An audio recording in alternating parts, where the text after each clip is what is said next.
Mr. Chairman, we are presented today with a false choice. We are told that it's either the constitutional amendment or it's gerrymandering. It's one or the other. If we don't pass this constitutional amendment, we are open to gerrymandering. I suggest, Mr. Chairman, that not only is that a false choice, it's an inaccurate choice, that the constitutional amendment leads to gerrymandering. We heard that there is no prevention of gerrymandering in the constitutional amendment. There's no appeal to the constitutional amendment. And we have no choice. It's the only vehicle. It's the train leaving the station. Mr. Chairman, it is not the only choice. There's a terrific bill by my colleague, Delegate Price, HB 1256, that allows us to do it right, to do it in 2021, to do it with a bipartisan commission. And if you don't like Delegate Price's bill, we could have a new bill in 2021 that does it exactly right. And then some say, well, but that's not permanent. Well, we can do that too. I have a constitutional amendment, SJ18. Others may have better ideas. We can propose a constitutional amendment. It could be in the Constitution as soon as 2022. I suggest to you, Mr. Chairman, that if we did it right, we could do it through an independent commission without gerrymandering under strict criteria standards in 2021, put it in our Constitution in 2022, and we're done, and that's the proper way to do it. Instead, we're told, I do have more to say, Mr. Chairman. I've been waiting a long time to say this, if I may. Good. I didn't, well, first of all, so that we not get testy with each other, Oh, I don't mean to be testy. I took your pause as a period. I Okay. apologize, Mr. Chairman. The constitutional amendment we've heard requires 2 delegates or 2 senators to send the entire thing to the Virginia Supreme Court with no standards, no protection against gerrymandering, insufficient protections for diversity, no protections for communities of interest, no protections for proportional representation, and most importantly, and this is the question I asked Senator Barker, no appeal. Whatever they say goes. Well, we're told that enabling legislation will solve this whole thing. But you heard Senator Barker, Constitution trumps the law.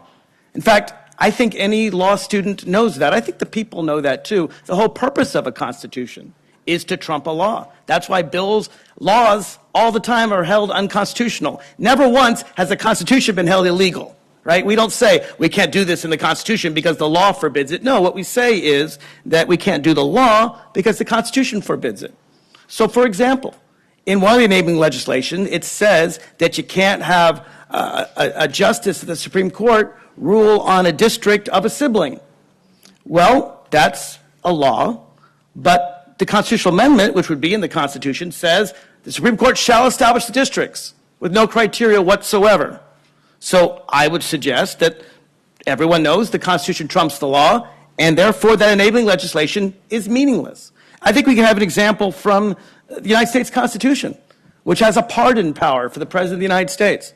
Now, Congress may very well want to establish limits on that pardon power, but if they did, I think that the Supreme Court would say that's unconstitutional because there are no limits in the United States Constitution on the presidential pardon power, so Congress can't set limits on it. The other thing that this constitutional amendment does, to be very clear, is for the first time in 400 years, we're giving legislative power to the Virginia Supreme Court. If you look at the Virginia Constitution, you see in Article 6 under Judiciary all kinds of provisions about the Virginia Supreme Court. And what you find, if you go section by section, line by line, is that all of these powers are judicial powers. Powers to decide cases, powers of mandamus. And each and every section is restricted by the General Assembly. You look through all of Article 6. You can look any of the sections, Section 1, Section 2, go through the entire thing, and it says the General Assembly establishes the courts. The General Assembly decides the details of mandamus and original jurisdiction. The General Assembly decides when there are rules. The General Assembly can overrule all of this in Article 6. The Constitution doesn't modify Article 6. It gives the Virginia Supreme Court a new power in Article 2. Article 2, Section 6A, and this power gives no power to the General Assembly to enable it, to establish it, to put any guardrails on it. It says the district shall be established by the Supreme Court. Like 7 words. The district shall be established by the Supreme Court. No guardrails. It doesn't say according to law. Now that would have been an interesting thing. If it said the district shall be established by the Supreme Court according to law, then the Supreme Court would have to obey what we say. but they don't have to, because even though everywhere else in the Constitution, they have to obey what we say, now we're putting in the Constitution for the first time, I dare say, and as long as the Virginia Supreme Court's been around, in centuries, they have legislative power to do what they want. We can't overrule them. We cannot appeal. We cannot tell them how to do it. And of course, Virginia is one of 2 states in the United States where the legislatures choose the court. So here you have the court choosing the legislators, and then they can choose the court, and then the court can choose the legislators, and the people never get to weigh in. So compare that with the alternative, with Delegate Price's plan or any other similar plan that sets up a true independent commission, right? There, we do it for 1 year in 2021. We establish it permanently, and we do it right. We do it with criteria. Every single person I've talked to who supports this amendment and has read it, and that includes Brian Cannon, that includes people at 1 Virginia 2021, everyone admits it's flawed. Everyone says, okay, the amendment isn't perfect.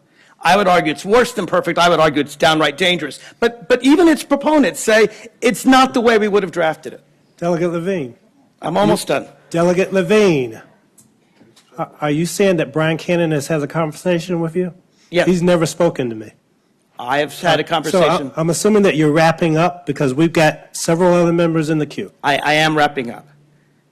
As a flawed amendment, this is the wrong thing to put in the Constitution. Some have said we can fix it with another constitutional amendment in 2022. If that's the right way to go, then that's the way we should go from the get-go, rather than telling the people of Virginia, pass this amendment this year, and then we're going to fix it 2 years from now and fix the thing that we just said was flawed. Mr. Right. Chairman, if I'm right, if I'm wrong, then I'll be happy. If we get fair districts out of this, I'll be pleased to admit I'm wrong. If I'm right, though, it's catastrophic, and I do urge we vote against this. Thank you, Mr. Chairman. Delegate Simon. Thank you, Mr. Chairman.